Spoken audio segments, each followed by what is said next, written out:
C'est un plaisir pour nous de vous retrouver, mesdames et messieurs, bonjour et bienvenue dans la revue des titres de ce jour.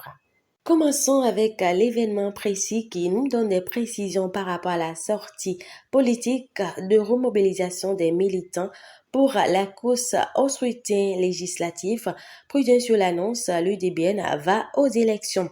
Renforcement des bénéficiaires du projet Équité, la CCI Bénin accompagne la digitalisation de 1000 MPME béninoises. Réaction de Wilfried Léandre Rombedi sur la tourmente de la réforme politique. Les démissions ne mettent pas en péril le système partisan, a-t-il affirmé. La priorité qui titre à sa une supposée reprise de la liste électorale informatisée ordonnée par le chef de l'État en colère pour Intost, volet formation du projet H dans le secteur de la mécanique auto, Taïfodé, Kwaro et Kérékou à Lokosa, implantation des plaques sur des parcelles privées à Boycon, Rufino d'Almeida dans le viseur des populations, pérennisation des acquis du PAM dans le Borgou, Ali Ouattara et Djibril Mamassissé pour relever le défi. Sortie itinérante du porte-parole du gouvernement sur les questions d'actualité, Wilfried Rombedi explique les fondements des choix de l'exécutif. L'événement du jour qui titre en bandeau gestion des finances publiques au Bénin, le gouvernement talent sur la bonne voie selon une mission du FMI. Wilfried Léandre Rombedi au sujet de la relecture du code pénal.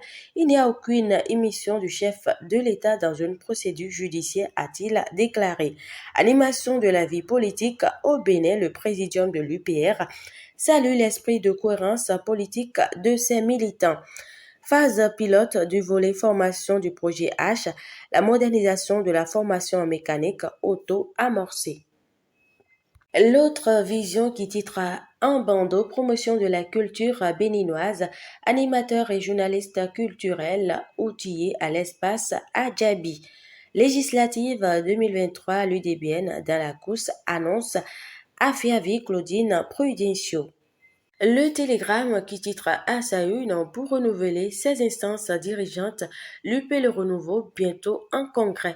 Activité des clébés, la mise en garde aux douaniers qui s'adonnent encore à ces pratiques. Législative 2023, adhésion du parti LNA à l'UPR.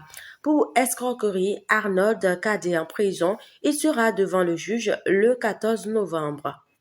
La nouvelle tribune qui nous informe à propos de la vie des partis politiques, LNA rejoint l'UP, le renouveau. Enregistrement des candidatures pour les législatives de 2023, course contre la montre à l'UPR et au BR. Code pénal au Bénin, Wilfried Rombedi apporte des précisions sur sa relecture. Le matin qui nous apprend à propos de la situation économique du Bénin, le FMI relève des progrès dans l'agriculture et les activités portuaires. Relecture du code de procédure pénale au Bénin, les précisions et clarifications du porte-parole du gouvernement. Bourse mémoriale scholarship Wenoussi Pacha. L'ONG NAE du couple Dato promeut l'excellence en milieu scolaire. Campagne à Gbazaché dans les collèges de l'UEME, les conseils de Véronique Toinfodé aux élèves pour prévenir les grossesses.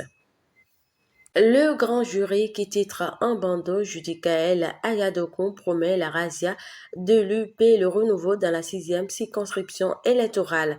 Malgré la campagne de sabotage et de dénigrement, l'UDBN ira aux législatives seul et sur fonds propres comme d'habitude. Et pour finir, le potentiel transhumance politique en cette veille des législatives de 2023, Claudine Afiavi Prudencio parle de purification interne des partis. Visite d'une mission du FMI au Bénin, les progrès économiques sous talons relevés. Déroulement de la session de mise à niveau des mécaniciens du mono, le volet formation du projet H effectif à Lokosa.